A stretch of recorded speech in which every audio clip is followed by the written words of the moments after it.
Sebelum ceritanya dimulai, silahkan tulis di kolom komentar dari daerah mana saja teman-teman yang menonton cerita ini. Jangan lupa like dan subscribe agar channel ini bisa semakin berkembang dan bisa mempersembahkan cerita yang lebih menarik lagi. Kepalaku terasa seperti diguncang oleh badai yang tak terlihat. Setiap kali aku mencoba untuk bangkit dari tempat tidur, ruangan di sekelilingku berputar dengan cepat, memaksaku untuk kembali merebahkan diri di atas bantal yang terasa lembab oleh keringat dinginku. Ini sudah hari kelima. 5 hari yang terasa seperti sebulan, di mana tubuhku seolah menyatakan perang terhadap diriku sendiri. Nyeri yang menjalar dari sendi ke sendi, rasa mual yang terus-menerus mencekik tenggorokan, dan demam yang datang dan pergi sesuka hatinya. Aku, Amelia, seorang wanita yang terbiasa memegang kendali atas rapat dewan direksi dan proyek bernilai miliaran, kini tak berdaya bahkan untuk sekadar berjalan ke kamar mandi tanpa berpegangan pada dinding. Di tengah kelemahanku, ada satu sosok yang menjadi penopangku. Anton, suamiku. Ia adalah mercusuar di tengah badai yang melanda tubuhku. Pagi ini, seperti pagi-pagi sebelumnya, ia masuk ke kamar dengan nampan di tangannya. Aroma teh jahe hangat yang ia buat khusus untukku sedikit meredakan rasa mual. Wajahnya selalu dihiasi senyum yang menenangkan, meskipun aku bisa melihat lingkaran hitam samar di bawah matanya, tanda bahwa ia juga kurang tidur karena merawatku. Pagi, sayang. Bagaimana perasaanmu hari ini? Tanyanya lembut, meletakkan nampan di meja samping tempat tidur. Ia membantuku untuk duduk bersandar, merapikan bantal di punggungku dengan gerakan yang penuh perhatian. Aku hanya bisa tersenyum lemah. Sedikit lebih baik, Mas. Terima kasih tehnya. Apapun untukmu, jawabnya, mengusap puncak kepalaku. Minum selagi hangat. Aku juga sudah membuatkan bubur ayam kesukaanmu, tanpa seledri, persis seperti yang kamu mau. Perhatiannya begitu detail, begitu sempurna. Anton selalu tahu apa yang aku butuhkan bahkan sebelum aku mengucapkannya. Dia adalah suami yang menjadi impian setiap wanita. Tampan, sabar, dan penuh kasih. Selama 5 tahun pernikahan kami, ia tidak pernah sekalipun gagal membuatku merasa menjadi wanita paling beruntung di dunia. Ia mendukung karierku sepenuhnya, tidak pernah mengeluh jika aku harus lembur atau melakukan perjalanan bisnis. Ia adalah pelabuhan tempatku berlabuh setelah lelah menghadapi dunia luar yang keras. Namun, entah kenapa, dalam beberapa hari terakhir ini, ada sesuatu yang terasa mengganjal.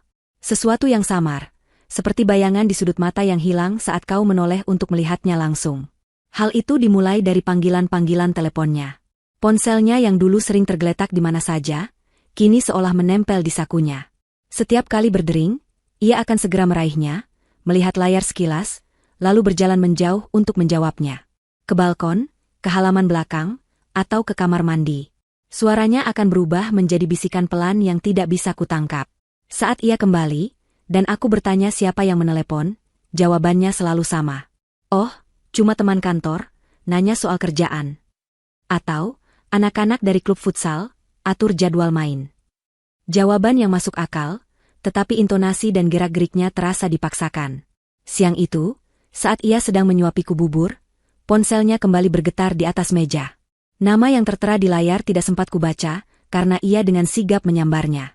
Sebentar ya, sayang, ucapnya sambil bangkit dan berjalan cepat keluar kamar. Aku menajamkan telingaku. Dari celah pintu yang tidak tertutup rapat, aku bisa mendengar sepatah dua patah kata. Iya, sabar, aku sedang usahakan, jangan sekarang, kondisi lagi tidak memungkinkan. Suaranya terdengar tegang, tidak seperti nada bicaranya yang biasa. Setelah beberapa menit, ia kembali masuk dengan senyum yang terlihat sedikit kaku. Siapa, Mas?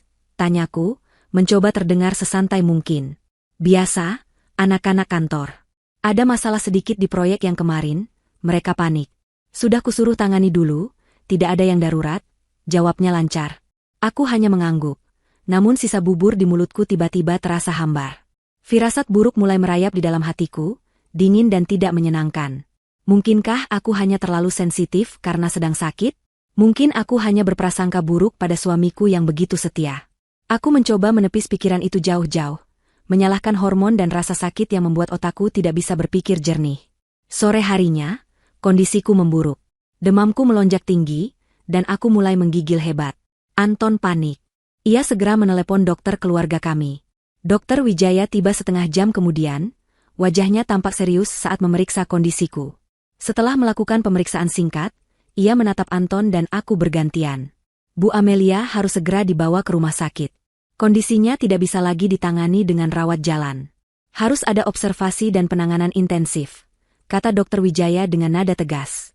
Dunia serasa runtuh di atas kepalaku. Rumah sakit. Aku benci tempat itu. Bau obat, suasana yang dingin, dan jarum infus. Tapi melihat wajah cemas Anton dan tatapan tegas Dr. Wijaya, aku tahu aku tidak punya pilihan lain. Anton segera mengiyakan. Ia tampak begitu khawatir, menggenggam tanganku erat-erat seolah takut kehilanganku. Saya siapkan semuanya, Dok. Rumah sakit mana yang terbaik? Tanyanya sigap. Saat Anton sedang sibuk berkoordinasi dengan Dr. Wijaya dan pihak rumah sakit, mengatur kamar VIP dan ambulans, ponselnya kembali berdering. Kali ini nadanya berbeda, lebih mendesak. Anton melirik layarnya, dan wajahnya langsung berubah pucat. Ia melirikku sekilas, lalu berjalan ke sudut ruangan yang paling jauh, membelakangiku. Aku bisa melihat punggungnya yang tegang. Percakapan itu berlangsung lebih lama dari biasanya. Meskipun ia berbisik, aku bisa menangkap getaran frustrasi dan kepanikan dalam suaranya. Ketika ia selesai, ia tidak langsung berbalik. Ia berdiri mematung selama beberapa saat, mengusap wajahnya dengan kasar, seolah sedang mengambil sebuah keputusan yang sangat berat. Akhirnya, ia berbalik dan menghampiriku. Wajahnya dipenuhi ekspresi penyesalan yang begitu dalam, begitu meyakinkan, hingga hatiku ikut merasakan sakitnya. Ia berlutut di samping tempat tidurku, meraih kedua tanganku dan menatap mataku lekat-lekat. Sayang, maafkan aku. Maafkan aku sekali, bisiknya, suaranya parau. Ada apa, Mas? Tanyaku, jantungku mulai berdebar tak menentu. Ia menarik napas panjang. Aku baru dapat telepon. Proyek besar dari kantor pusat yang sudah kita tunggu-tunggu selama ini, tiba-tiba dipercepat. Aku harus berangkat keluar kota malam ini juga untuk presentasi final. Ini menyangkut masa depan karierku, sayang. Proyek ini tidak bisa diwakilkan oleh siapapun. Bos besar menunjukku langsung. Lidahku keluh. Di saat aku akan dilarikan ke rumah sakit, di saat aku paling membutuhkannya, ia harus pergi. Rasanya seperti sebuah lelucon kejam dari takdir. Air mata mulai menggenang di pelupuk mataku, bukan hanya karena sakit fisik, tapi karena rasa kecewa yang menusuk tajam. Melihat air mataku, Anton semakin panik. Aku janji, sayang. Ini hanya 3 hari. 3 hari saja. Setelah presentasi selesai, aku akan langsung terbang kembali ke sini. Aku sudah atur semuanya, kamu akan dapat perawat pribadi terbaik di rumah sakit. Aku akan meneleponmu setiap jam. Tolong mengerti, ya? Ini demi masa depan kita juga. Ia memohon dengan wajah yang begitu tulus, begitu tersiksa. Bagaimana aku bisa menolaknya? Aku tahu betapa pentingnya pekerjaan bagi Anton. Selama ini, aku yang lebih dominan dalam hal finansial, dan aku tahu ia selalu ingin membuktikan dirinya, ingin bisa setara denganku. Mungkin ini adalah kesempatannya. Dengan berat hati, dengan firasat buruk yang semakin mencekik leherku, aku mengangguk lemah. Pergilah, Mas. Aku tidak apa-apa, bisikku, meskipun setiap sel dalam tubuhku menjeritkan kata sebaliknya. Anton memelukku erat, mencium keningku lama. Terima kasih, sayang.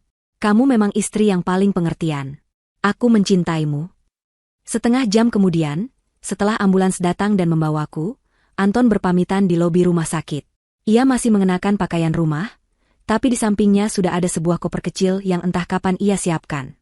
Ia memelukku sekali lagi sebelum aku didorong masuk ke dalam lift. Aku berangkat ke bandara sekarang. Hati-hati ya. Aku akan segera kembali, ucapnya. Aku hanya bisa menatap punggungnya yang menjauh dan menghilang di balik pintu kaca lobi.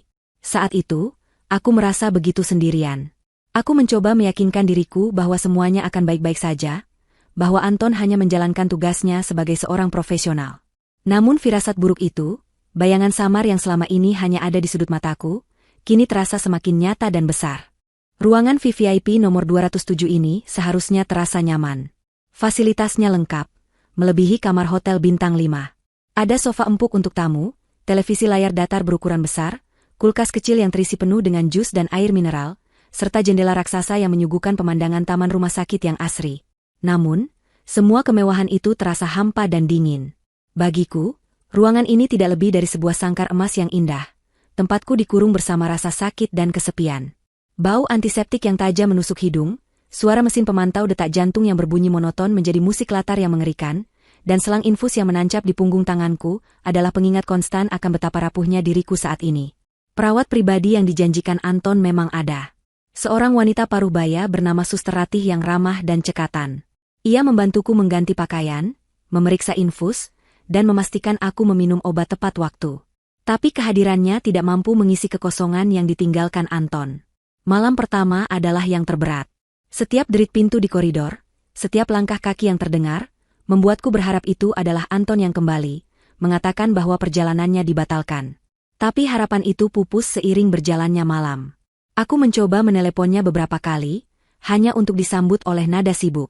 Mungkin dia sedang di dalam pesawat, pikirku mencoba positif. Aku mengiriminya pesan singkat, menanyakan apakah ia sudah sampai dengan selamat. Pesan itu hanya bertanda centang 1. Aku memejamkan mata, mencoba tidur, namun pikiranku berkelana. Aku teringat saat-saat awal pernikahan kami. Anton begitu protektif. Saat aku hanya terkena flu ringan, ia akan mengambil cuti dari kantornya hanya untuk merawatku. Ia akan memasak sup ayam, membacakan buku untukku, dan tidak akan beranjak dari sisiku sampai aku benar-benar sembuh. Pria yang sama kini berada ribuan kilometer jauhnya saat aku terbaring lemah di rumah sakit. Apakah pekerjaan benar-benar telah mengubahnya? Ataukah ada hal lain yang telah berubah? Sekitar pukul 11 malam, ponselku akhirnya bergetar. Nama, suamiku, tertera di layar. Dengan napas tertahan, aku menjawabnya. Halo, Mas? Halo, sayang. Maaf baru bisa telepon. Baru saja mendarat dan ini lagi di jalan menuju hotel. Di sini sinyalnya susah sekali. Terdengar suara Anton di seberang, berpadu dengan suara bising yang aneh. Bukan seperti suara di dalam taksi atau mobil sewaan. Lebih mirip suara keramaian, seperti di sebuah aula besar. Syukurlah kamu sudah sampai. Bagaimana perjalanannya? Tanyaku, mencoba mengabaikan kejanggalan itu. Lancar, lancar. Kamu bagaimana? Sudah makan? Obatnya sudah diminum? Rentetan pertanyaannya terdengar seperti sebuah formalitas yang dihafalkan. Sudah, Mas. Aku baik-baik saja di sini. Baguslah. Maaf ya, aku tidak bisa lama-lama. Besok pagi sekali harus sudah siap untuk presentasi. Aku akan telepon lagi kalau ada waktu. Cepat sembuh ya, sayang. Aku mencintaimu.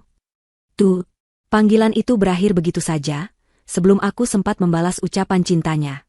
Aku menatap layar ponselku dengan nanar. Percakapan itu terasa begitu singkat, dingin, dan berjarak. Tidak ada kehangatan yang biasanya kudapatkan darinya. Rasa curiga yang sempat kutepis kini kembali dengan kekuatan penuh. Keesokan harinya, rutinitas yang sama terulang. Suster Ratih merawatku dengan baik. Dokter datang untuk memeriksa, dan makanan hambar dari rumah sakit tersaji di depanku. Aku menghabiskan sebagian besar waktuku menatap langit-langit putih yang membosankan, atau memandangi ponsel, menunggu panggilan yang tak kunjung datang. Siang itu, aku mencoba meneleponnya lagi. Panggilan pertama tidak diangkat. Panggilan kedua langsung dialihkan ke pesan suara. Aku mengiriminya pesan, menanyakan kabarnya. Pesan itu terkirim, tapi tidak dibaca. Rasa sepi dan cemas mulai menggerogoti kewarasanku. Aku merasa seperti orang bodoh yang ditinggalkan. Untuk mengalihkan pikiranku, aku memutuskan untuk berjalan-jalan sebentar di koridor. Aku menekan tombol pemanggil, dan Suster Ratih datang membantuku turun dari tempat tidur, membawa tiang infus bersamaku. Pelan-pelan saja ya, Bu Amelia, katanya sambil memapahku. Koridor rumah sakit terasa sepi di jam-jam seperti ini. Hanya ada beberapa perawat yang berlalu lalang dan keluarga pasien yang duduk menunggu di kursi-kursi yang disediakan. Aku berjalan perlahan, setiap langkah terasa berat. Udara di luar kamarku terasa sedikit berbeda, setidaknya tidak terlalu pengap. Aku berjalan menyusuri lorong, melewati kamar-kamar lain yang pintunya tertutup rapat. Aku berhenti di dekat sebuah jendela besar di ujung koridor, memandangi ambulans yang datang dan pergi di area lobi bawah. Kehidupan dan kematian terasa begitu dekat di tempat ini. Aku menghela napas, merasakan sesak di dadaku yang sepertinya tidak ada hubungannya dengan penyakitku. Saat itulah aku melihatnya. Di lobi lantai bawah, di antara kerumunan orang, mataku menangkap siluet seorang pria yang sedang berbicara di telepon. Perawakannya, gaya rambutnya, postur tubuhnya saat berdiri, semuanya begitu familiar. Jantungku serasa berhenti berdetak. Pria itu memakai kemeja biru lengan panjang yang digulung hingga ke siku. Kemeja yang sama persis dengan yang dikenakan Anton saat ia berpamitan denganku kemarin. Kemeja biru favoritnya. Tidak mungkin. Aku pasti salah lihat. Mungkin efek obat-obatan ini membuatku berhalusinasi. Pria itu berada cukup jauh di bawah sana, dan wajahnya tidak terlihat jelas. Aku memicingkan mata, mencoba mendapatkan pandangan yang lebih baik. Pria itu kemudian menyelesaikan panggilannya dan berjalan cepat menuju salah satu lift. "Bu, ibu tidak apa-apa?" Wajah ibu pucat sekali. Suara suster Ratih menyadarkanku dari lamunan. Saya tidak apa-apa, Sus. Hanya sedikit pusing. Sebaiknya kita kembali ke kamar, ucapku dengan suara bergetar. Sepanjang perjalanan kembali ke kamar, otakku bekerja keras. Itu tidak mungkin Anton. Dia sedang berada di luar kota. Dia sedang berjuang untuk karirnya. Dia tidak mungkin membohongiku. Itu pasti hanya orang yang kebetulan mirip. Sangat mirip. Tapi kenapa jantungku berdebar begitu kencang? Kenapa firasat burukku menjerit begitu keras? Kembali di dalam kamar, aku mencoba menenangkan diri. Aku meminum segelas air, mencoba berpikir logis. Tidak ada alasan bagi Anton untuk berada di rumah sakit ini tanpa memberitahuku. Itu tidak masuk akal. Aku pasti hanya terlalu merindukannya sehingga melihat bayangannya di mana-mana. Ya, pasti begitu. Namun, rasa penasaran itu seperti bara api yang terus menyala. Aku tidak bisa tenang. Bayangan pria berkemeja biru itu terus menari-nari di benakku. Setengah jam kemudian, didorong oleh kekuatan yang aku sendiri tidak tahu datang dari mana, aku membuat sebuah keputusan nekat. Aku harus memastikannya sendiri. Aku turun dari tempat tidur, kali ini tanpa bantuan suster Ratih yang sedang istirahat. Dengan langkah yang masih sedikit goyah, aku menyeret tiang infusku keluar dari kamar. Aku tidak tahu apa yang kucari atau kemana tujuanku. Aku hanya mengikuti instingku. Aku menekan tombol lift yang sama dengan yang dinaiki pria tadi. Tapi aku tidak tahu dia turun di lantai berapa. Saat pintu lift terbuka, aku ragu-ragu. Haruskah aku melakukan ini? Bagaimana jika aku salah? Aku akan terlihat seperti wanita gila yang cemburuan. Tapi bagaimana jika aku benar? Tepat saat aku akan melangkah mundur, mataku menangkap sesuatu di ujung lorong lain yang berlawanan. Pria berkemeja biru itu. Dia baru saja keluar dari apotek yang ada di dalam rumah sakit, menenteng sebuah kantong plastik putih berisi obat. Kali ini, jaraknya lebih dekat. Cahaya koridor menerangi wajahnya dengan jelas. Tidak ada keraguan lagi. Setiap inci dari wajah itu adalah wajah yang kukenal dan kucintai selama 5 tahun terakhir. Itu adalah Anton. Suamiku. Napas tertahan di tenggorokanku. Seluruh persendianku terasa lemas, dan aku harus berpegangan pada dinding agar tidak jatuh.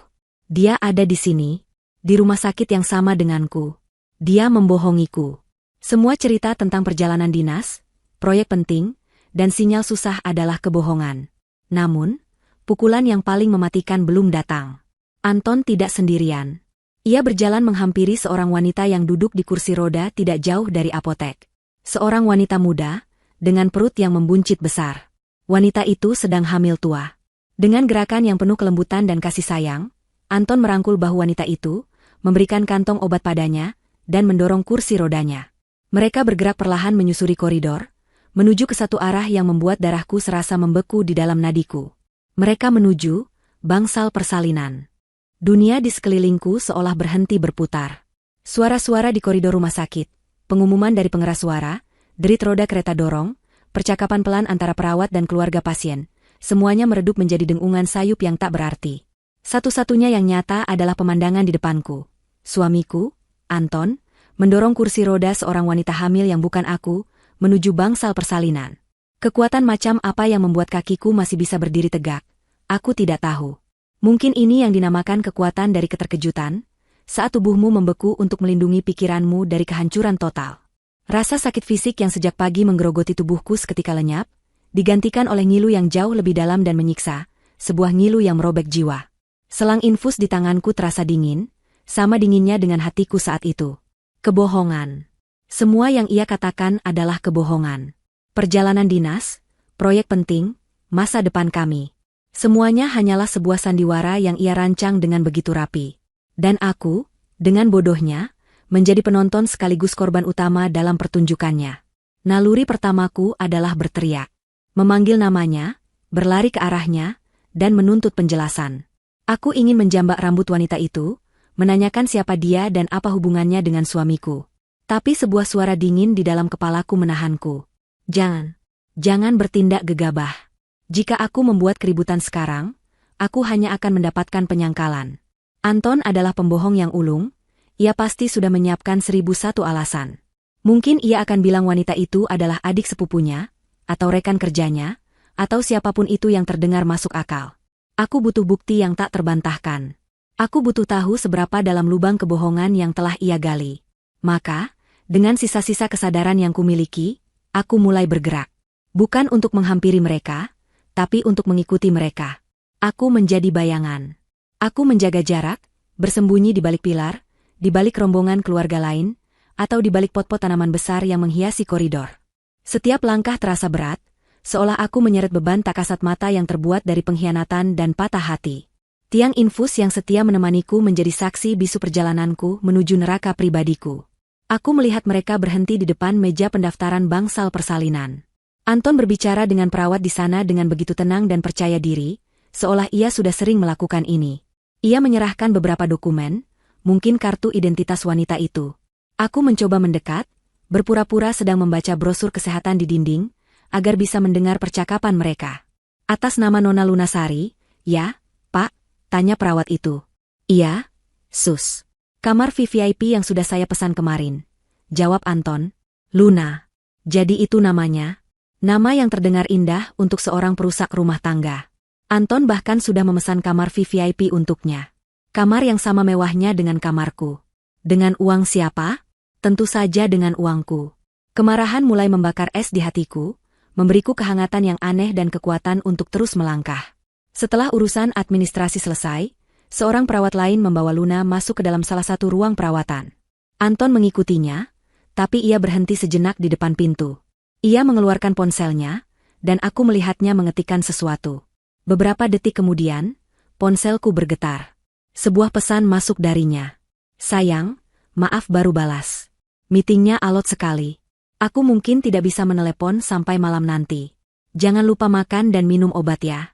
I miss you. Aku membaca pesan itu berulang kali. Tanganku gemetar menahan amarah. Dia berada di gedung yang sama denganku, hanya berjarak beberapa puluh meter, menemani wanita lain yang akan melahirkan, dan ia masih bisa mengirimiku pesan penuh kebohongan seperti ini. Rasa mual kembali menyerangku, tapi kali ini bukan karena penyakitku. Ini adalah rasa mual karena jijik. Jijik pada pria yang selama ini kupuja, yang tidur di ranjang yang sama denganku, yang membangun mimpi bersamaku. Aku melihat Anton masuk ke dalam ruangan itu, menutup pintu di belakangnya. Aku berdiri mematung di koridor, tidak tahu harus berbuat apa. Haruskah aku mendobrak pintu itu sekarang? Haruskah aku menunggu? Apa yang harus kulakukan? Kepalaku terasa pening, bukan lagi karena demam, tapi karena pergulatan batin yang hebat. Aku memutuskan untuk menunggu. Kesabaran adalah senjataku. Aku mencari kursi tunggu yang agak tersembunyi di ujung lorong. Dari sana aku masih bisa mengawasi pintu kamar tempat Luna dirawat. Waktu berjalan begitu lambat. Setiap menit terasa seperti 1 jam. Aku melihat perawat dan dokter keluar masuk ruangan itu. Aku bisa mendengar sayup-sayup suara rintihan kesakitan Luna dari dalam. Anehnya, aku tidak merasakan simpati sedikitpun. Sekitar 1 jam kemudian, Anton keluar dari ruangan itu. Wajahnya tampak sedikit cemas. Ia kembali berbicara di telepon, kali ini dengan nada yang lebih panik. Aku menajamkan pendengaranku.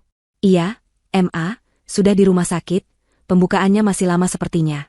Mama sama papa kesini saja sekarang, biar Anton tidak sendirian.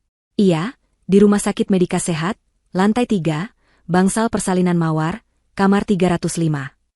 Mama, papa, jadi, dia juga melibatkan keluarganya? Atau keluarga wanita itu? Kepalaku semakin pusing mencoba menyusun kepingan-kepingan puzzle yang menyakitkan ini. Setelah menutup telepon, Anton tidak kembali masuk ke kamar. Ia berjalan menuju kafetaria yang terletak tidak jauh dari bangsal persalinan. Ini adalah kesempatanku. Dengan jantung berdebar kencang, aku bangkit dan berjalan perlahan menuju kamar 305. Aku tidak berniat masuk. Aku hanya ingin melihat, memastikan dengan mata kepalaku sendiri. Pintu kamar itu memiliki jendela kaca kecil di bagian atasnya. Dengan sedikit berjinjit, aku mengintip ke dalam. Di atas ranjang, terbaringlah wanita bernama Luna itu. Wajahnya pucat dan basah oleh keringat, ia tampak menahan sakit yang luar biasa. Di sampingnya, seorang perawat sedang memeriksa denyut nadinya. Pemandangan itu seharusnya memilukan, tapi yang kulihat hanyalah wajah dari sebuah pengkhianatan. Perutnya yang besar dan membuncit itu adalah bukti fisik dari perselingkuhan mereka. Sebuah bukti yang sebentar lagi akan lahir ke dunia. Tiba-tiba, Pintu di ujung koridor terbuka. Sekelompok orang paruh baya masuk dengan langkah tergesa-gesa. Seorang wanita yang tampak panik bertanya pada perawat jaga, "Sus, kamar Nona Luna di mana ya? Kami orang tuanya." Perawat itu menunjuk ke arah kamar 305, ke arah di mana aku sedang berdiri. Jantungku serasa copot. Dengan cepat aku berbalik dan berjalan secepat yang aku bisa dengan tiang infus ini, kembali ke tempat persembunyianku di kursi tunggu. Rombongan keluarga itu, yang kuyakini adalah keluarga Luna, berjalan melewatiku. Mereka tidak memperhatikanku. Fokus mereka sepenuhnya tertuju pada pintu kamar 305. Tak lama kemudian, Anton kembali dari kafetaria, membawa beberapa botol air mineral dan makanan ringan.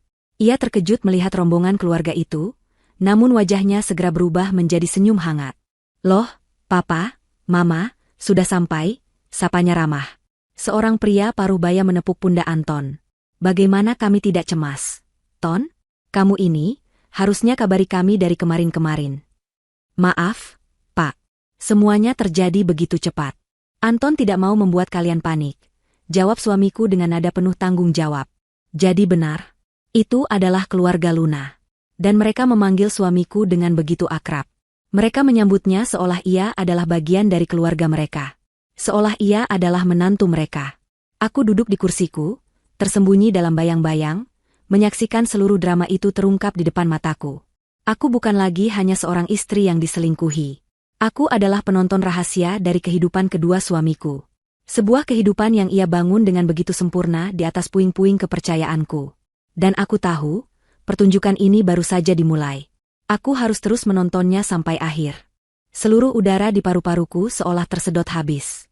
Panggilan, Papa, dan Mama, dari Anton kepada orang tua Luna bergema di telingaku, menghancurkan sisa-sisa harapan terakhir yang mungkin masih kumiliki. Ini bukan sekadar perselingkuhan sesaat. Ini bukan sebuah kesalahan atau kehilafan. Ini adalah sebuah kehidupan paralel yang telah ia bangun. Sebuah kebohongan yang terstruktur, sistematis, dan melibatkan begitu banyak orang. Suamiku, Anton, telah menjalani peran ganda dengan begitu lihai. Di satu sisi, ia adalah suami perhatian bagi Amelia yang kaya raya. Di sisi lain, ia adalah calon ayah dan menantu idaman bagi keluarga Luna. Rasa dingin yang menusuk ini telah hilang, digantikan oleh bara api amarah yang mulai menjalar dari ulu hatiku, membakar setiap sel di tubuhku. Rasa sakit fisikku benar-benar terlupakan. Adrenalin yang dipicu oleh pengkhianatan ini, memberiku kekuatan yang tidak kusangka kumiliki. Aku tidak lagi merasa lemah atau pusing. Pikiranku menjadi jernih dan tajam, setajam belati yang baru diasah. Aku bersembunyi di balik sebuah pilar besar, tidak jauh dari ruang tunggu, dan terus mengamati mereka. Keluarga Luna, yang terdiri dari ayah, ibu, dan seorang wanita muda yang mungkin adiknya, kini duduk bersama Anton. Mereka tampak seperti keluarga yang harmonis, berkumpul untuk menyambut anggota keluarga baru. Wajah mereka dipenuhi kecemasan sekaligus kebahagiaan. Wajah Anton, di sisi lain, adalah sebuah mahakarya akting. Ia menampilkan ekspresi cemas seorang calon ayah dengan sempurna. Ia menggenggam tangan Ibu Luna, meyakinkannya bahwa semuanya akan baik-baik saja. "Tenang, Ma. Dokter bilang kondisi Luna dan bayinya stabil. Hanya tinggal menunggu waktu," ucapnya dengan suara yang menenangkan. "Kamu sudah siapkan semuanya, kan, Ton? Biaya rumah sakit ini tidak murah. Apalagi kamar VVIP, tanya ayah Luna dengan nada khawatir. Disinilah puncak dari sandiwaranya. Aku menahan napas, menunggu jawaban apa yang akan keluar dari mulut pembohong itu. Anton tersenyum, senyum yang sama yang selalu ia berikan padaku saat ia ingin meyakinkanku akan sesuatu. Senyum yang kini membuatku muak. "Papa tenang saja. Semuanya sudah aku siapkan. Aku sudah bekerja keras untuk ini. Yang penting sekarang adalah keselamatan Luna dan calon anak kita. Soal biaya, itu urusan gampang," katanya dengan penuh percaya diri.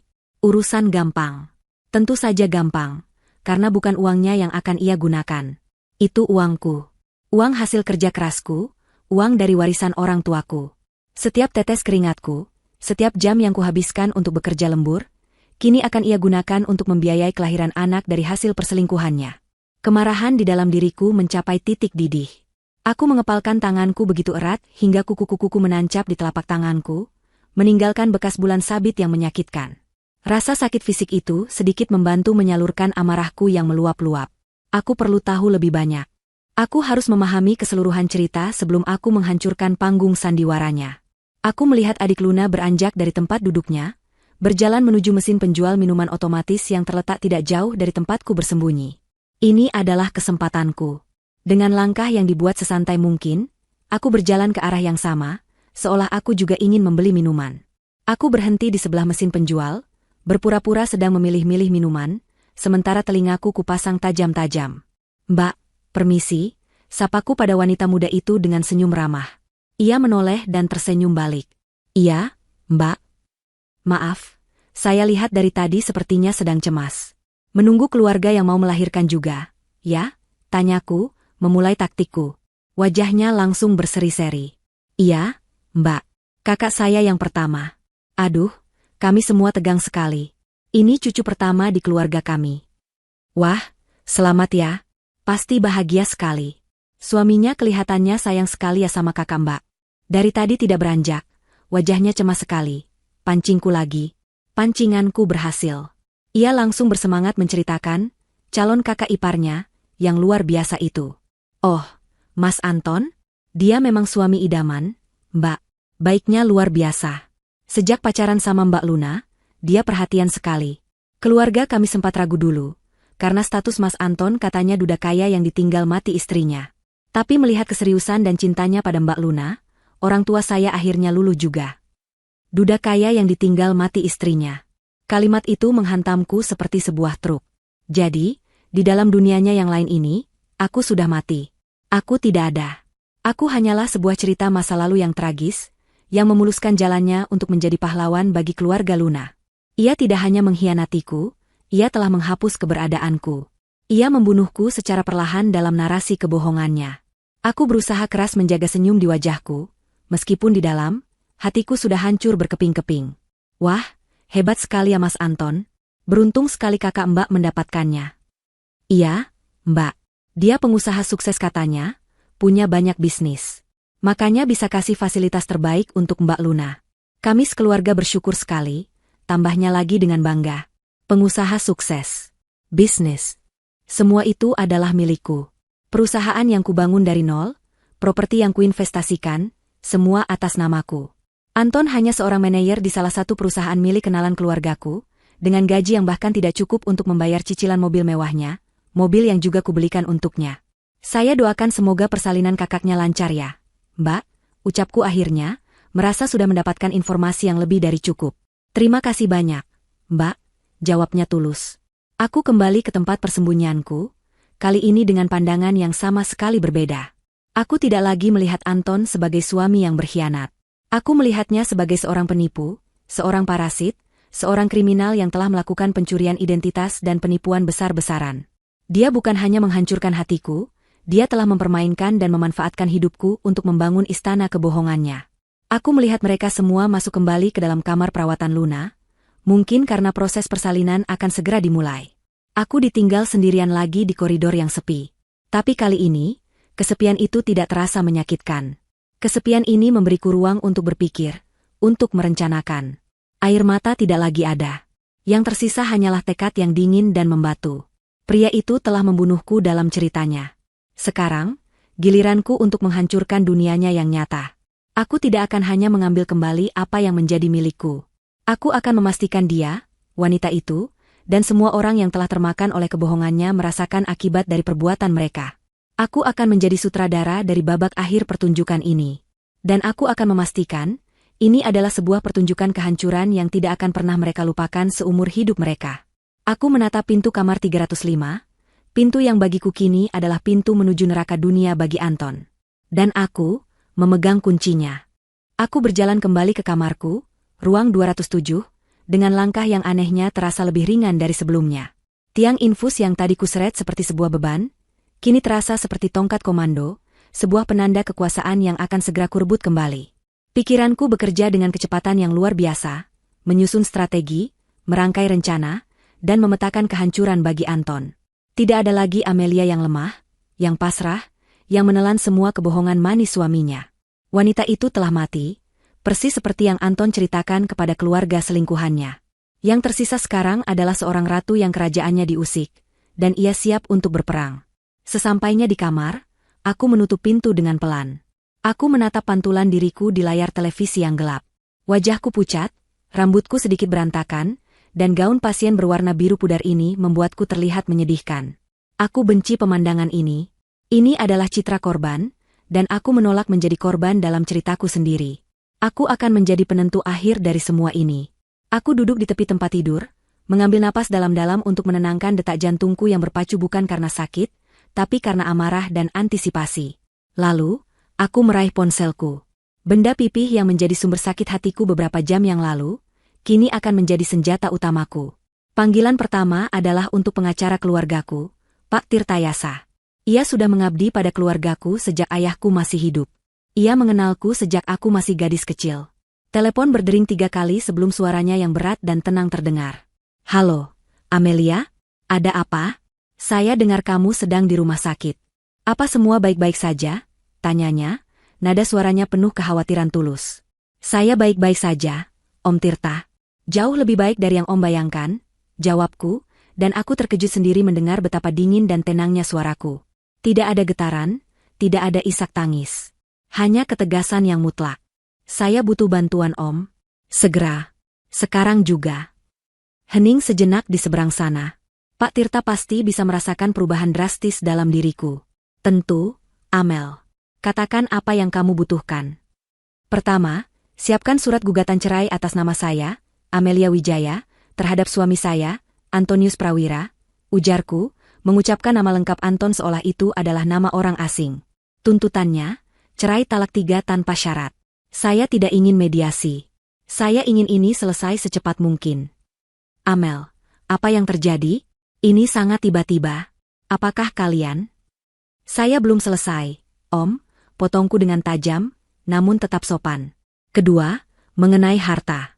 Saya mau Om mengurus penarikan semua aset atas nama saya. Semua properti, semua kendaraan, semua saham dan investasi. Perjanjian pranikah kita jelas, dan sebagian besar aset ini adalah warisan dan hasil kerja saya sendiri sebelum dan selama pernikahan. Saya punya semua dokumennya. Pastikan tidak ada 1 sen pun yang bisa ia klaim. Ketiga, dan ini yang paling mendesak, lanjutku, mengambil jeda sejenak. Blokir semua kartu kredit tambahan atas nama Anton yang terhubung dengan rekening utama saya.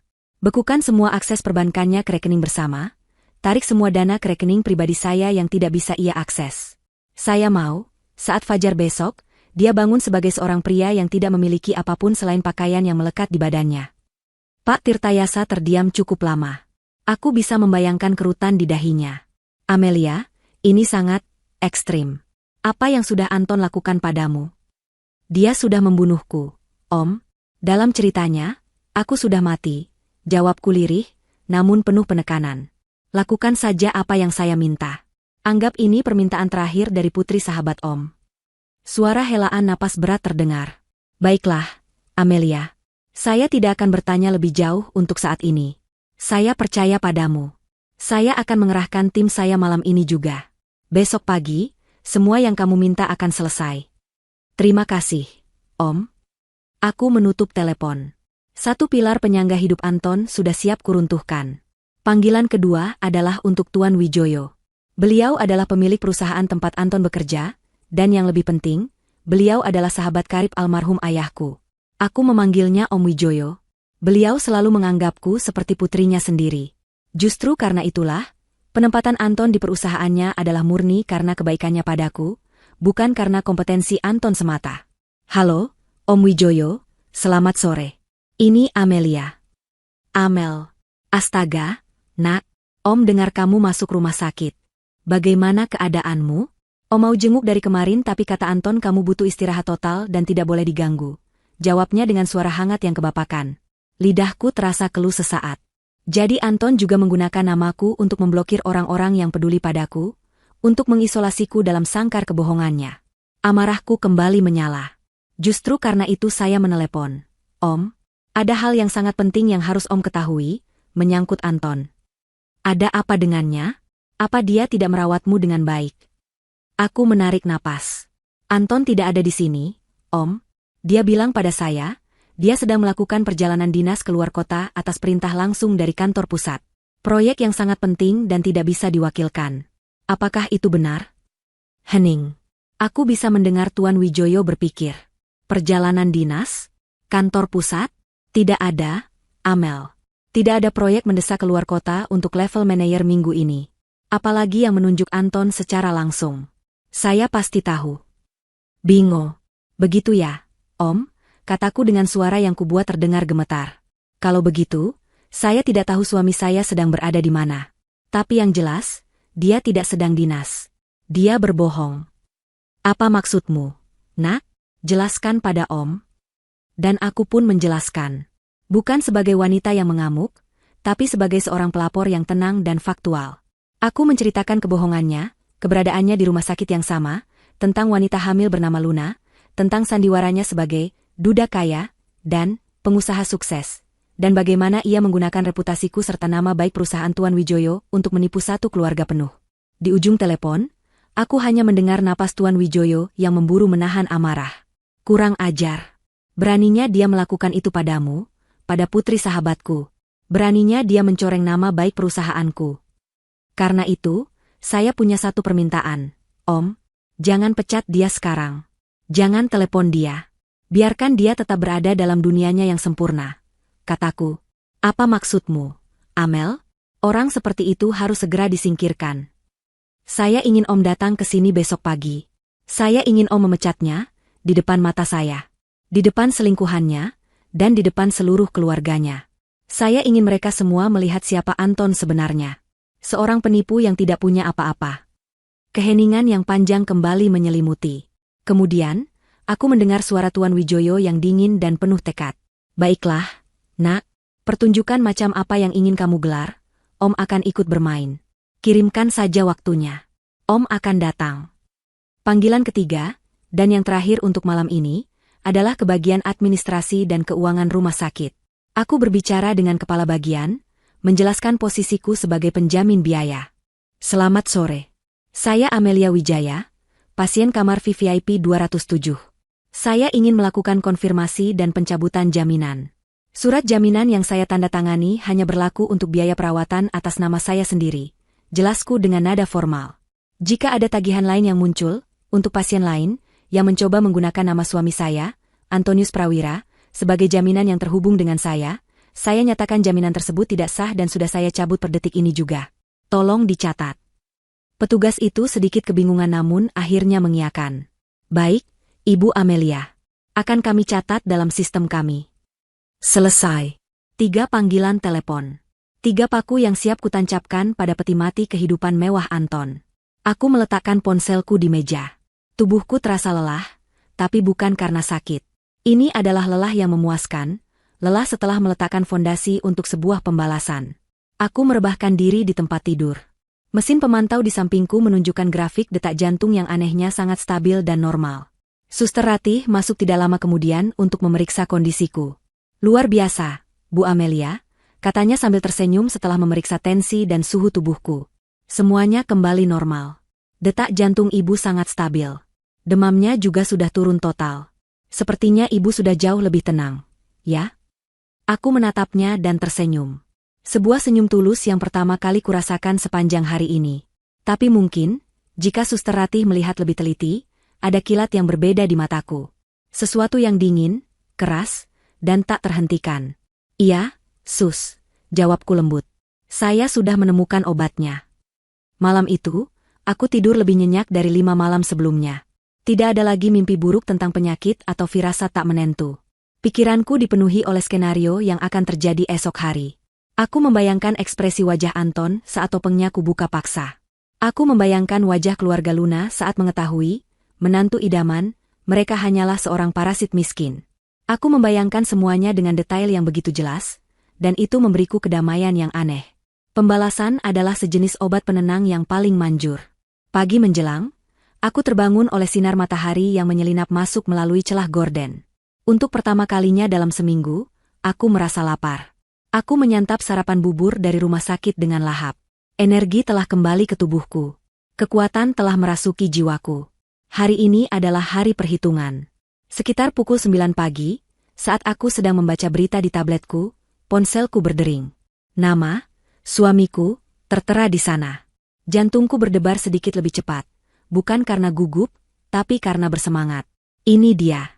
Waktunya untuk pertunjukan terakhirku sebagai istri yang bodoh dan naif. Aku mengambil napas dalam-dalam, mempersiapkan diriku untuk memainkan peran terbaik dalam hidupku. Halo, Mas? Jawabku dengan suara yang sengaja kulemahkan, sedikit serak seolah baru bangun tidur. Halo, sayang. Pagi. Maaf baru telepon. Semalam aku ketiduran, kecapean sekali mempersiapkan bahan untuk pagi ini, sapanya dengan nada riang yang dibuat-buat. Nada seorang suami yang merasa berhasil mengelabui istrinya. Tidak apa-apa, Mas. Aku mengerti, jawabku lirih. Bagaimana? Apa semuanya lancar? Sebentar lagi aku mau presentasi. Doakan aku ya, sayang. Ini benar-benar kesempatan besar. Kalau proyek ini berhasil, aku bisa membuktikan pada semua orang kalau aku juga bisa sukses sepertimu, katanya. Sebuah kalimat manipulatif yang dulu mungkin akan membuat hatiku luluh. Sekarang, itu hanya membuatku ingin tertawa. Pasti aku doakan, Mas. Kamu yang terbaik, balasku, menambahkan sedikit isakan kecil di akhir kalimat. Aku kangen sekali di sini. Sepi. Umpanku berhasil. Nada suaranya langsung melembut, penuh dengan simpati palsu. Sabar ya, sayang. Aku juga kangen sekali sama kamu. Rasanya ingin cepat-cepat selesai dan pulang. Aku janji, setelah presentasi ini, aku akan langsung cari tiket paling pagi untuk kembali padamu, peluk kamu rat-rat. Aku hampir saja mendengus jijik. Memelukku? Setelah memeluk selingkuhannya sepanjang malam? Pria ini benar-benar tidak punya urat malu. Mas, panggilku dengan nada manja. Iya, sayang. Aku dengar dari suster, semalam di bangsal mawar, di lantai 3, ada yang baru melahirkan. Katanya bayinya laki-laki, lucu dan sehat sekali. Kataku, sengaja menusuknya dengan informasi yang spesifik. Tiba-tiba aku jadi ingin kita cepat-cepat punya anak sendiri. Mas, rumah kita pasti jadi lebih ramai. Hening. Selama beberapa detik, aku tidak mendengar apapun selain suara napasnya yang tertahan. Dia pasti terkejut. Bagaimana aku bisa tahu tentang bangsal mawar? Lantai 3? Itu adalah sebuah tembakan peringatan yang tidak ia sadari. Oh, iya, kah? Jawabnya akhirnya, suaranya sedikit gugup. Iya, sayang. Nanti kita program lagi ya kalau kamu sudah sembuh total. Sudah dulu ya, aku dipanggil nih. Harus siap-siap. Nanti aku telepon lagi. I love you. Dia menutup telepon dengan tergesa-gesa, bahkan sebelum aku sempat menjawab. Aku tersenyum penuh kemenangan. Aku berhasil menggoyahkannya. Dia pasti sekarang sedang bertanya-tanya, merasa sedikit tidak aman. Biarkan saja. Biarkan kecemasan kecil itu menggerogotinya sebelum badai yang sesungguhnya datang. Setelah itu, aku mulai bersiap. Aku tidak mau menghadapi mereka dengan gaun pasien ini. Aku menelepon salah satu asisten pribadiku di kantor, orang kepercayaanku. Maya, tolong ke apartemen sekarang. Bawakan saya pakaian. Bukan pakaian kerja. Pilihkan gaun sutra panjang berwarna merah marun yang ada di lemari paling depan. Bawa juga tas tangan dan sepatu hak tinggi yang serasi. Dan tolong, jangan lupa set alat rias saya. Antarkan ke rumah sakit Medika Sehat, kamar 207. Cepat. Maya, yang terbiasa dengan perintah-perintah anehku, hanya menjawab, siap, Bu. 1 jam kemudian, semua yang kuminta sudah tiba. Aku meminta Suster Ratih membantuku melepas selang infus. Awalnya ia menolak, tapi setelah aku sedikit memaksa dan mengatakan bahwa dokter sudah mengizinkan, ia akhirnya menurut. Aku masuk ke kamar mandi dan menatap cermin. Wajah pucat itu harus hilang. Dengan tangan yang mantap, aku mulai merias wajahku. Bukan riasan tebal, tapi riasan yang mampu menonjolkan ketegasan di wajahku. Alis yang terbentuk sempurna, eyeliner yang tajam, dan lipstik berwarna merah darah yang klasik. Aku menata rambutku, membiarkannya tergerai dengan rapi. Terakhir, aku mengenakan gaun sutra merah marun itu. Kainnya terasa dingin dan licin di kulitku, memberiku sensasi kekuasaan. Aku bukan lagi pasien. Aku adalah hakim, juri, sekaligus eksekutor. Tepat saat aku selesai mengenakan sepatuku, ponselku bergetar. Sebuah pesan dari pengacaraku, Pak Tirta. Saya sudah di lobi, Amel. Semua dokumen sudah siap. Beberapa detik kemudian, pesan lain masuk. Dari Om Wijoyo. Om sudah parkir. Kapan pertunjukan dimulai, Nak? Semua pion sudah berada di tempatnya. Semua aktor pendukung sudah siap di belakang panggung. Aku, sang aktris utama, sudah siap untuk naik panggung. Tepat saat aku akan melangkah keluar kamar, pintu di ujung koridorku terbuka. Seorang perawat berjalan cepat sambil berbicara dengan rekannya dengan nada gembira. Bayi di kamar 305 sudah lahir. Setengah jam yang lalu. Laki-laki, sehat, dan tampan sekali. Aku berhenti. Aku mendengar kabar itu, dan sebuah senyum dingin terukir di bibir merahku. Waktu yang sempurna. Anton dan keluarga barunya pasti sedang berada di puncak kebahagiaan mereka. Merayakan kelahiran sang pangeran kecil yang mereka pikir akan membawa sukacita. Mereka tidak tahu bahwa kelahiran itu justru akan menjadi lonceng kematian bagi dunia mereka. Sempurna, bisikku pada diriku sendiri. Biarkan mereka menikmati euforia palsu mereka selama beberapa menit lagi. Lalu, dengan punggung tegak dan langkah yang mantap, aku berjalan keluar dari kamarku, menuju bangsal mawar, menuju panggung pertunjukanku. Setiap langkah yang kuambil di sepanjang koridor rumah sakit ini adalah sebuah pernyataan. Gema dari sepatu hak tinggiku yang beradu dengan lantai marmer yang dingin dan mengkilap terdengar begitu kontras dengan suasana rumah sakit yang seharusnya tenang. Suara itu tajam, tegas, dan penuh tujuan. Beberapa perawat dan pengunjung yang berpapasan denganku menoleh, tatapan mereka penuh rasa ingin tahu. Mereka pasti bertanya-tanya, siapa wanita bergaun merah marun dengan riasan sempurna ini, berjalan dengan aura seorang ratu di tengah bangsal persalinan yang sibuk. Mereka tidak tahu, mereka sedang menyaksikan prolog dari sebuah drama kehancuran. Aku menyuruh Pak Tirta dan Om Wijoyo untuk menunggu di dekat lobi lift. Aku ingin masuk ke panggung itu sendirian terlebih dahulu. Aku ingin menikmati momen pertama saat dunia sempurna Anton retak di hadapannya, hanya dengan kehadiranku. Momen itu adalah milikku seorang. Semakin dekat aku dengan kamar 305, semakin jelas pula suara-suara bahagia dari dalam. Gelak tawa seorang pria parubaya, celoteh gembira seorang wanita yang lebih tua, dan suara lembut Anton yang penuh dengan keajaiban dan cinta palsu. Mereka sedang merayakan sebuah kehidupan baru, tanpa menyadari bahwa perayaan itu akan segera berubah menjadi sebuah ratapan. Pintu kamar itu sedikit terbuka, seolah takdir sendiri yang membukakan jalan untukku. Aku berhenti sejenak di depannya, mengintip melalui celah. Pemandangan di dalam sana persis seperti yang kubayangkan, namun 100 kali lebih menyakitkan. Anton berdiri di dekat ranjang, menggendong bayi mungil yang terbungkus selimut biru. Wajahnya bersinar dengan kebahagiaan murni saat ia menatap makhluk kecil di dekapannya. Di atas ranjang, Luna bersandar pada bantal, wajahnya lelah namun berseri-seri, matanya tak pernah lepas dari Anton dan bayi mereka. Di sekeliling mereka, berdiri keluarga Luna, tersenyum bangga. Sebuah potret keluarga yang sempurna. Sebuah lukisan indah yang dilukis di atas kanvas kebohonganku. Aku menarik napas panjang, bukan karena gugup, tapi untuk mengumpulkan semua amarah, semua rasa sakit, semua kekecewaan, dan mengubahnya menjadi kekuatan dingin yang mematikan. Lalu, dengan satu gerakan pelan namun mantap, aku mendorong pintu itu hingga terbuka lebar. Krek! Suara engsel pintu yang berderit memecah kehangatan di dalam ruangan itu seperti suara cambuk. Seketika, semua percakapan berhenti. Semua tawa lenyap. Semua kepala menoleh ke arah pintu, ke arahku. Waktu seolah melambat. Aku bisa melihat setiap ekspresi berubah dalam gerakan lambat. Ayah dan Ibu Luna menatapku dengan kebingungan, mungkin mengira aku adalah tamu atau kerabat lain yang datang menjenguk. Adik Luna sedikit mengerutkan kening, seolah mencoba mengingat di mana ia pernah melihatku. Luna sendiri, wajah bahagianya perlahan memudar, digantikan oleh ekspresi waspada dan tidak mengerti. Namun, reaksi yang paling memuaskan adalah reaksi Anton. Matanya melebar hingga nyaris keluar dari rongganya. Warna perlahan terkuras dari wajahnya, meninggalkannya pucat pasi seperti dinding rumah sakit di sekelilingnya. Senyum di bibirnya membeku lalu luruh menjadi ekspresi horor yang tak terlukiskan. Bayi yang ada di dekapannya seolah tak lagi ada artinya.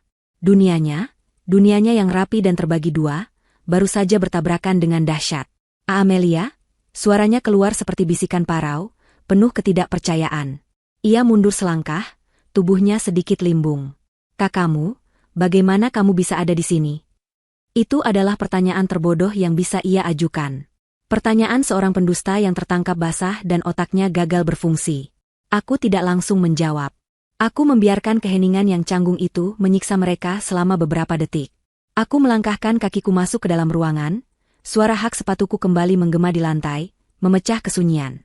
Mataku menyapu setiap wajah di ruangan itu, satu persatu, sebelum akhirnya berhenti dan mengunci tatapanku pada Anton.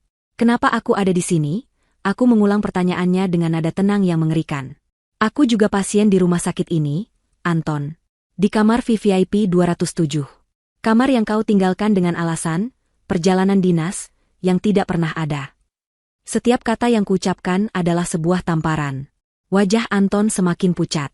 Keluarga Luna mulai saling berpandangan, kebingungan dan kecurigaan mulai merayap di wajah mereka. Apa maksudnya ini, Ton? Tanya ayah Luna, suaranya mulai meninggi. Siapa wanita ini? Anton tergagap. Ia membuka mulutnya, mencari-cari kebohongan lain yang bisa ia rangkai. Pak, ini hanya salah paham. Dia tidak bisa menjelaskan karena tidak ada penjelasan yang masuk akal untuk sebuah pengkhianatan. Potongku, kali ini aku mengalihkan perhatianku sepenuhnya pada keluarga Luna. Aku berjalan mendekat, berdiri di tengah ruangan seperti seorang jaksa di ruang pengadilan.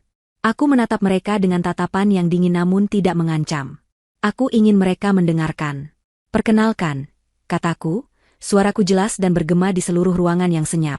Nama saya Amelia Wijaya. Saya adalah istri sah dari pria yang sedang menggendong bayi itu. Pria yang kalian semua panggil dengan bangga sebagai menantu idaman. Sebuah pekikan tertahan keluar dari mulut Ibu Luna. Ayah Luna menatap Anton dengan mata membelalak, meminta konfirmasi. Luna, dari atas ranjangnya, menatapku dengan ngeri, lalu beralih ke Anton. Anton? Apa yang dia katakan? Itu tidak benar, kan? Kamu bilang istrimu sudah meninggal. Duda kaya yang ditinggal mati istrinya? Aku menyeringai tipis, sebuah senyuman tanpa kehangatan. Itu cerita yang bagus. Sangat tragis, sangat heroik. Tapi seperti yang kalian lihat, saya masih sangat hidup. Dan sangat kaya. Jauh lebih kaya dari yang bisa dibayangkan oleh parasit penipu yang sedang berdiri di hadapan kalian ini. Suasana di dalam ruangan itu berubah menjadi kekacauan. Ibu Luna mulai menangis histeris. Ayah Luna maju selangkah, menunjuk wajah Anton dengan jari gemetar. Jadi kau menipu kami semua? Kau pembohong. Anton, yang kini benar-benar panik, mencoba bergerak ke arahku. Ia bahkan sepertinya lupa dengan bayi yang masih ada di tangannya. Amel, sayang, dengarkan aku dulu. Ini tidak seperti yang kamu pikirkan. Ini semua salah paham. Biar aku jelaskan. Ia mencoba meraih lenganku. Dengan cepat aku menarik tanganku, menatapnya dengan tatapan paling jijik yang bisa kuberikan. Jangan sentuh aku. Penjelasan? Aku tidak butuh penjelasanmu, kataku dengan suara bergetar menahan amarah. Pertunjukannya baru saja dimulai, Anton. Dan aku sudah mengundang beberapa bintang tamu utama untuk meramaikan acaramu. Tepat saat aku menyelesaikan kalimatku, sesuai dengan isyarat yang tak terucapkan, pintu kamar kembali terbuka. Di sana, berdiri pengacaraku, Pak Tirtayasa, dengan setelan jas mahalnya dan wajah serius, memegang sebuah map coklat tebal. Di sampingnya, berdiri Om Wijoyo, bos besar Anton, dengan wajah merah pada menahan amarah dan tatapan mata yang seolah bisa membunuh. Anton membeku di tempatnya. Jika tadi wajahnya pucat, kini wajahnya berubah menjadi kelabu seperti mayat. Dia melihat pengacaraku, lalu melihat bosnya. Dia akhirnya mengerti. Ini bukan sekadar konfrontasi rumah tangga. Ini adalah eksekusi. Kehadiran Pak Tirtayasa dan Om Wijoyo di ambang pintu mengubah dinamika ruangan itu secara total. Jika sebelumnya hanya ada drama keluarga yang kacau, kini suasana berubah menjadi sidang pengadilan yang formal dan tanpa ampun. Keluarga Luna yang tadinya berteriak-teriak, kini terdiam, terintimidasi oleh aura kekuasaan yang dibawa oleh kedua pria parubaya itu. Mereka mungkin tidak tahu siapa kedua orang ini, tapi mereka bisa merasakan bahwa ini adalah akhir dari segalanya. Pak Tirtayasa melangkah masuk lebih dulu, langkahnya mantap dan berwibawa. Ia sama sekali tidak mempedulikan tatapan bingung dari keluarga Luna. Matanya hanya tertuju pada satu target, Antonius Prawira. Selamat siang, Tuan Antonius. Sapa Pak Tirta dengan suara beratnya yang khas, suara yang biasa ia gunakan untuk membuat lawan bicaranya di pengadilan merasa kecil dan tidak berdaya. Anton hanya bisa menelan ludah. Tubuhnya gemetar hebat hingga bayi di dekapannya mulai bergerak gelisah dan menangis. Ibu Luna, dengan sigap, segera mengambil alih bayi itu dari tangan Anton yang sudah tidak bisa diandalkan. Pak Tirta membuka map coklat di tangannya, mengeluarkan setumpuk dokumen tebal. Ia mengacungkannya di depan wajah Anton. Mewakili klien saya, Ibu Amelia Wijaya, dengan ini saya secara resmi menyerahkan kepada Anda surat gugatan cerai beserta tuntutan-tuntutannya. Ia meletakkan tumpukan kertas itu dengan keras di atas meja kecil di samping ranjang, menimbulkan suara debuman yang mengejutkan. Anton tersentak, menatap kertas-kertas itu seolah itu adalah seekor ular berbisa. Dan agar semuanya jelas bagi semua pihak yang ada di ruangan ini, lanjut Pak Tirta, suaranya semakin lantang, sengaja agar didengar oleh keluarga Luna. Sesuai dengan instruksi klien saya dan berdasarkan perjanjian pranikah yang telah Anda tanda tangani dengan Sadar 5 tahun yang lalu, per detik ini, seluruh aset yang Anda nikmati selama masa pernikahan telah ditarik kembali kepemilikannya secara penuh oleh Ibu Amelia. Pak Tirta mulai merincinya satu persatu. Setiap kalimatnya adalah paku yang menancap di peti mati Anton. Kartu kredit tambahan platinum yang Anda gunakan untuk memesan kamar VIP ini, dan mungkin untuk hal lainnya, kini hanyalah sepotong plastik tak berguna. Sudah diblokir. Akses Anda ke seluruh rekening perbankan yang terhubung dengan Ibu Amelia telah dicabut. Saldo Anda sekarang adalah nol besar. Apartemen mewah tempat Anda pulang setiap malam, sesungguhnya adalah milik Ibu Amelia. Kunci akses Anda akan segera dinonaktifkan. Anda tidak lagi punya rumah untuk pulang. Mobil sport yang Anda kendarai dengan bangga kemana-mana, yang cicilannya dibayar oleh Ibu Amelia, surat jaminannya telah dicabut. Pihak leasing akan segera menghubungi Anda untuk menarik kendaraan tersebut. Mungkin Anda bisa mencoba membayarnya dengan gaji Anda? Oh, tunggu sebentar. Pak Tirta berhenti sejenak, melirik ke arah Om Wijoyo dengan penuh arti. Pukulan telak kedua sudah disiapkan. Sebelum Anton sempat bereaksi, sebelum ia bisa memohon atau menangis, Om Wijoyo melangkah maju. Wajahnya yang biasanya ramah kini mengeras seperti batu pualam. Ia menatap Anton, bukan sebagai bos kepada bawahan, tapi sebagai seorang pria tua yang dikecewakan begitu dalam. Anton, suara Om Wijoyo terdengar rendah, namun penuh dengan getaran amarah yang tertahan. Saya mempercayaimu. Saya menerimamu di perusahaan saya karena saya menghormati almarhum ayah Amelia. Saya pikir kamu adalah pria baik-baik yang akan menjaga putrinya. Om Wijoyo menggelengkan kepalanya pelan, penuh rasa jijik. Ternyata saya memasukkan ular berbisa ke dalam rumah saya sendiri. Kamu tidak hanya mengkhianati istrimu, kamu telah berani menggunakan nama perusahaan saya untuk mendukung sandiwara penipuanmu sebagai pengusaha sukses. Kamu mempermalukan saya. Kamu mempermalukan kenangan sahabat saya. Om Wijoyo menatap lurus ke mata Anton yang kini sudah basah oleh air mata. Jangan repot-repot datang ke kantor besok, atau lusa, atau selamanya. Anggap dirimu sudah dipecat. Surat pemecatan resmi dengan alasan, pelanggaran etika berat dan tindakan penipuan, akan segera dikirimkan. Cari saja pekerjaan lain dengan catatan buruk seperti itu. Selamat mencoba. Selesai. Hancur. Dalam waktu kurang dari 5 menit, Anton kehilangan istrinya, hartanya, rumahnya, mobilnya, dan pekerjaannya. Ia kehilangan seluruh fondasi hidupnya yang ia bangun di atas kebohongan. Beban dari semua kehancuran itu akhirnya terlalu berat untuk ia tanggung. Kakinya lemas. Ia jatuh berlutut di lantai yang dingin, terisak seperti anak kecil. Amel, maafkan aku mohon, jangan lakukan ini padaku. Aku hilaf, Amel, aku mohon, ratapnya, mencoba merangkak untuk memegang ujung gaunku. Aku mundur selangkah, tidak sudi kain mahalku disentuh oleh tangannya yang kotor. Tatapanku dingin tanpa sedikit pun rasa iba. Di sisi lain ruangan, kekacauan kembali meledak. Ayah Luna, yang kini menyadari bahwa ia telah menyerahkan putrinya kepada seorang penipu pengangguran, murka. Jadi semua ini bohong? Kemewahan ini, janji-janjimu, semuanya bohong? Teriaknya sambil menunjuk-nunjuk wajah Anton yang tertunduk di lantai. Kau tidak punya apa-apa. Kau menipu putriku. Kau mempermalukan keluarga kami. Ibunya menangis semakin menjadi-jadi. Ya Tuhan, Luna, bagaimana nasibmu dan anakmu nanti? Kita ditipu habis-habisan. Luna sendiri, yang sejak tadi hanya diam membeku di ranjangnya, akhirnya angkat bicara. Suaranya bergetar, bukan karena sedih, tapi karena amarah dan rasa malu yang luar biasa. Jadi, aku ini apa bagimu, Anton? Hanya selingkuhan dari seorang pria miskin yang hidup dari harta istrinya? Kamu menjijikkan. Anton kini menjadi pusat dari badai amarah dari 3 penjuru. Dariku, dari bosnya, dan dari keluarga selingkuhannya. Ia hanya bisa menangis di lantai, sebuah pemandangan yang menyedihkan sekaligus sangat memuaskan. Aku berdiri tegak di tengah semua kekacauan itu, merasa tenang dan berkuasa. Aku telah meruntuhkan dunianya, persis seperti yang telah kurencanakan. Namun, aku tahu pertunjukan ini belum selesai. Masih ada satu babak final. Satu pukulan terakhir untuk memastikan mereka semua terpuruk di dasar yang paling dalam. Tepat saat itu, seolah dipanggil oleh takdir, pintu kamar kembali terbuka untuk ketiga kalinya. Seorang pria berjas rapi, kepala bagian administrasi rumah sakit, masuk dengan wajah serius. Di belakangnya, berdiri dua orang satpam berbadan tegap dengan seragam mereka. Pria itu memegang selembar kertas panjang di tangannya, sebuah tagihan. Ia mengedarkan pandangannya ke seluruh ruangan yang kacau itu, sebelum akhirnya matanya tertuju pada satu-satunya pria yang berlutut di lantai. "Permisi," katanya dengan suara yang tegas dan profesional. "Atas nama Tuan Antonius Prawira, ada tagihan biaya persalinan dan perawatan kamar VVIP atas nama Nona Lunasari sebesar 97 juta rupiah yang harus segera Anda lunasi." Keheningan yang mencekam pasca pemecatan Anton pecah oleh suara tenang namun tanpa ampun dari kepala administrasi rumah sakit.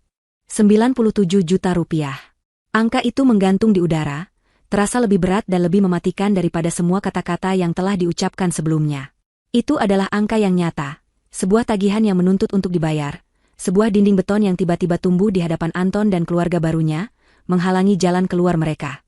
Semua mata kini tertuju pada Anton yang masih berlutut di lantai. Jika sebelumnya ia menangis karena kehilangan segalanya di masa depan, kini ia dihadapkan pada neraka yang nyata di saat ini juga. Wajahnya yang sudah kelabu kini berubah menjadi hijau karena panik. Ia menatap lembaran tagihan itu, lalu menatap wajah dingin pria dari administrasi, lalu beralih menatapku dengan tatapan paling memohon yang pernah kulihat. "Amel, tolong," bisiknya, suaranya serak dan putus asa. "Tolong aku kali ini saja, Amel. Bayar dulu tagihan ini. Aku janji, aku akan ganti semuanya. Aku akan kerja serabutan, aku akan lakukan apa saja untuk membayarmu kembali. Aku mohon, jangan biarkan kami dipermalukan seperti ini." Permohonan itu begitu menyedihkan, begitu egois. Bahkan di titik terendahnya, yang ia pikirkan hanyalah rasa malunya sendiri, bukan kesalahannya, bukan rasa sakit yang telah ia sebabkan. Mendengar permohonannya, aku justru tertawa. Sebuah tawa kecil yang kering dan tanpa humor. Suara tawa itu membuat semua orang di ruangan itu menatapku.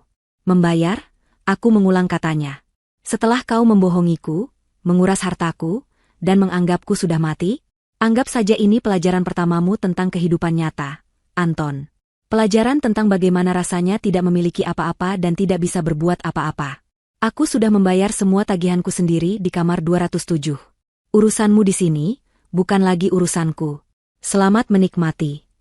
Aku dengan sengaja membalikkan badanku, memberinya punggungku sebagai jawaban akhir. Sebuah penolakan mutlak. Melihat tidak ada lagi harapan dariku, keluarga Luna sontak menjadi panik. Ayah Luna, yang amarahnya kini bercampur dengan ketakutan akan tagihan raksasa itu, mencengkeram kerah kemeja Anton dan menariknya berdiri dengan kasar. "Anak sialan. Jadi bagaimana sekarang?" bentaknya, wajahnya hanya berjarak beberapa senti dari wajah Anton. "Kau yang membawa putriku ke sini. Kau yang menjanjikan semua kemewahan ini. Kau yang harus bertanggung jawab. Jangan harap kami yang akan membayarnya." Saya tidak punya uang, Om," isak Anton. "Semuanya sudah diblokir. Saya tidak punya apa-apa lagi." "Aku tidak peduli," raung ayah Luna. Di tengah keributan itu, kepala administrasi berdaham keras, menarik perhatian semua orang. "Maaf, Bapak, Ibu. Saya tidak peduli dengan masalah keluarga Anda. Peraturan rumah sakit kami jelas. Kami memberikan waktu 1 jam dari sekarang. Jika dalam 1 jam tagihan ini tidak dilunasi, baik secara tunai maupun transfer, dengan sangat menyesal kami harus meminta pasien dan seluruh keluarga untuk meninggalkan fasilitas kami. Kamar VVIP ini sudah ada dalam daftar tunggu pasien berikutnya." Pernyataannya adalah vonis mati. 1 jam. Mereka panik. Ayah Luna melepaskan cengkeramannya pada Anton dan mulai sibuk menelepon, mungkin mencoba mencari pinjaman dari kerabat. Ibunya juga melakukan hal yang sama. Anton, dengan tangan gemetar, juga mencoba menelepon beberapa temannya, namun panggilannya ditolak satu persatu. Siapa yang mau meminjamkan uang pada seorang pengangguran yang baru saja dipecat dengan cara yang memalukan? Aku, Om Wijoyo, dan Pak Tirta hanya berdiri di sudut ruangan, menjadi penonton bisu dari drama tragis yang mereka ciptakan sendiri. Waktu 1 jam itu terasa seperti seumur hidup bagi mereka, dan berlalu begitu cepat bagiku. Panggilan telepon mereka tidak membuahkan hasil. Wajah mereka semakin putus asa setiap menitnya. Tepat 1 jam kemudian, kepala administrasi kembali masuk, kali ini dengan 2 satpam yang sama di belakangnya. "Waktu Anda sudah habis. Bagaimana?" Ayah Luna menatapnya dengan wajah memelas. "Tolong, Pak, beri kami waktu lagi. Kami sedang usahakan." Tidak bisa, Pak. Peraturan tetap peraturan, jawab kepala administrasi dengan tegas. Ia kemudian memberi isyarat kepada kedua satpam itu. Silakan, bantu keluarga ini untuk berkemas dan keluar dari sini. Inilah momen yang kutunggu. Momen di mana Karma tidak lagi mengetuk pintu, tapi mendobraknya dengan paksa. Kedua satpam itu bergerak dengan efisien. Salah satunya menghampiri Luna yang menangis di atas ranjang. Mohon maaf, Ibu. Ibu harus segera bangun. Kami akan siapkan kursi roda standar untuk Ibu. Luna, yang masih lemah pasca melahirkan, dipaksa untuk bangkit dari ranjang empuk kamar VVIP. Tidak ada lagi jubah sutra rumah sakit, ia hanya diberikan pakaian pasien biasa yang sudah kusam. Ia didudukan di kursi roda yang terbuat dari logam dingin, bukan lagi kursi roda nyaman yang tadi didorong Anton dengan penuh cinta. Satpam yang satunya lagi menghampiri Anton dan keluarga Luna. Silakan barang-barangnya segera dikemasi. Bawa yang perlu saja. Mereka mulai memunguti barang-barang mereka dengan tangan gemetar dan wajah tertunduk malu. Tas bayi yang mahal, hadiah-hadiah yang mungkin mereka siapkan, semua terlihat menyedihkan sekarang. Pemandangan itu adalah sebuah ironi yang sempurna. Setelah semuanya siap, prosesi pengusiran pun dimulai. Inilah Walk of Shame mereka. Dipimpin oleh dua satpam di depan dan dikawal oleh satu lagi di belakang, mereka diarah keluar dari kamar 305. Anton mendorong kursi roda Luna, kepalanya tertunduk dalam, tidak berani menatap siapapun. Ayah dan ibu Luna berjalan di belakangnya, membawa tas seadanya, wajah mereka merah pada menahan malu. Bayi yang baru lahir itu menangis kencang di dekapan neneknya, seolah ikut merasakan betapa kejamnya dunia yang baru saja ia masuki. Prosesi memalukan itu menyita perhatian seluruh penghuni lantai 3. Para perawat berhenti bekerja sejenak untuk menonton. Keluarga pasien lain yang sedang menunggu di koridor berbisik-bisik, menunjuk-nunjuk ke arah mereka. Mereka berjalan melewati kamar-kamar lain, melewati lobi bangsal, menuju lift umum yang ramai. Aku, Om Wijoyo, dan Pak Tirta mengikuti mereka dari kejauhan. Kami berdiri di dekat jendela besar di ujung koridor, tempat di mana aku pertama kali melihat siluet Anton kemarin. Dari sana, kami bisa melihat dengan jelas saat mereka keluar dari lift di lobi utama. Keramaian lobi membuat penghinaan mereka semakin menjadi-jadi. Semua mata tertuju pada rombongan aneh itu. Seorang pasien yang baru melahirkan di kursi roda standar, didorong oleh pria berpenampilan kacau, diikuti oleh keluarga yang tanpa putus asa, dan dikawal oleh 3 orang satpam. Mereka adalah tontonan gratis yang tragis. Aku melihat mereka didorong keluar melalui pintu kaca otomatis lobi, ke teras rumah sakit yang panas oleh sengatan matahari sore. Pintu kaca itu tertutup di belakang mereka, memisahkan mereka dari dunia yang nyaman dan beradab. Mereka kini terdampar di luar, tanpa tujuan, tanpa uang, dan tanpa harga diri. Aku melihat ayah Luna kembali berteriak pada Anton, menyalahkannya atas semua ini. Aku terus menatap pemandangan itu.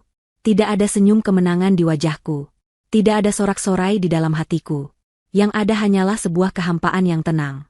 Badai amarah di dalam diriku telah reda, menyisakan langit yang bersih dan jernih. Aku telah meruntuhkan dunia mereka, dan kini, aku siap untuk membangun kembali duniaku sendiri. Aku kembali ke kamarku, ruang 207, sendirian. Om Wijoyo dan Pak Tirta sudah pamit beberapa saat yang lalu, setelah memastikan aku baik-baik saja. Mereka menatapku dengan campuran antara kekaguman dan rasa iba. Namun aku meyakinkan mereka bahwa aku tidak butuh rasa iba dari siapapun. Aku hanya butuh istirahat. Suasana kamarku yang mewah dan sunyi terasa begitu kontras dengan kekacauan yang baru saja kusaksikan. Aku berjalan ke arah jendela, menatap taman rumah sakit yang mulai remang-remang disinari lampu. Pemandangan rombongan Anton yang diusir paksa masih terbayang jelas di benakku. Aku tidak merasakan penyesalan. Aku juga tidak merasakan kebahagiaan yang meluap-luap. Yang kurasakan adalah sebuah kelegaan yang luar biasa, seolah sebuah tumor ganas yang selama ini menggerogoti jiwaku akhirnya berhasil diangkat sampai ke akarnya. Penyakit di tubuhku yang selama seminggu ini menyiksaku, kini terasa seperti kenangan yang jauh. Rasa pusing itu hilang. Nyeri di persendianku mereda. Aku merasa ringan. Aku sadar, penyakitku mungkin bukan murni karena virus atau bakteri. Penyakitku adalah manifestasi fisik dari racun yang diam-diam disebarkan Anton dalam pernikahanku. Stres, kecurigaan bawah sadar, dan energi negatif dari kebohongannya telah membuat sistem kekebalan tubuhku runtuh. Dan sekarang, setelah sumber racun itu disingkirkan, tubuhku mulai menyembuhkan dirinya sendiri. Tanpa memanggil suster, aku berjalan ke tiang infus di samping tempat tidurku. Dengan gerakan mantap, aku melepas plester dan mencabut jarum itu dari punggung tanganku. Ada sedikit darah yang keluar, namun rasanya tidak sakit sama sekali. Rasanya seperti melepaskan belenggu terakhir. Aku bebas. Keesokan paginya, saat Dokter Wijaya datang untuk melakukan pemeriksaan rutin, ia menatapku dengan heran, lalu memeriksa hasil pemeriksaanku di tabletnya berulang kali seolah tidak percaya.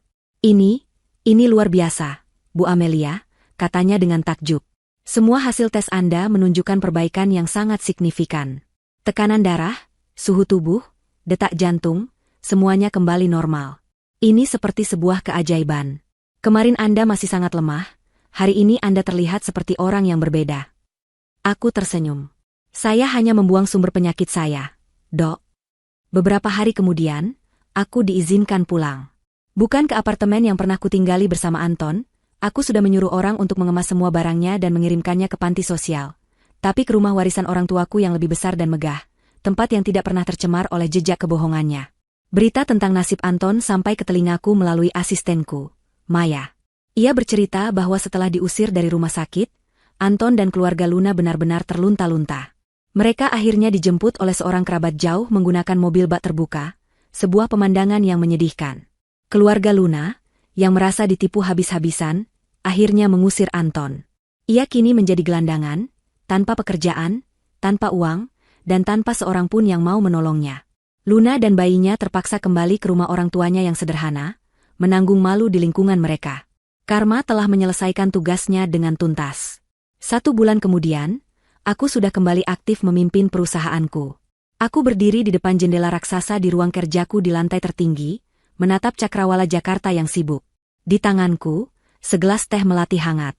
Surat cerai sudah final. Semua aset sudah sepenuhnya kembali atas namaku. Nama Anton telah terhapus dari setiap lembar kehidupanku. Aku merasa lebih kuat, lebih bijaksana, dan lebih hidup dari sebelumnya. Pengkhianatan itu tidak menghancurkanku, justru menempaku menjadi pribadi yang lebih tangguh. Aku belajar pelajaran yang sangat mahal tentang kepercayaan dan cinta, tapi aku tidak akan membiarkan pelajaran itu membuatku menjadi sinis. Aku menatap matahari terbenam yang melukis langit dengan warna jingga keemasan. Sebuah pemandangan yang indah, menandakan akhir dari satu hari dan janji akan datangnya hari yang baru. Fajar yang baru. Aku tidak lagi memikirkan Anton, Luna, atau masa lalu yang kelam itu. Mereka hanyalah sebuah bab yang sudah selesai kubaca dan kututup rapat-rapat. Kini, di hadapanku terbentang bab-bab baru yang masih kosong, siap untuk kutulis dengan kisah-kisah yang jauh lebih indah. Kisah tentang kesuksesan, tentang kebahagiaan sejati, dan tentang kekuatan seorang wanita yang bangkit dari reruntuhan untuk membangun kerajaannya sendiri, lebih megah dari sebelumnya. Aku tersenyum, sebuah senyum yang tulus dan penuh kedamaian. Badai itu telah berlalu. Dan kini, langit di hadapanku begitu cerah dan tak terbatas. Tools.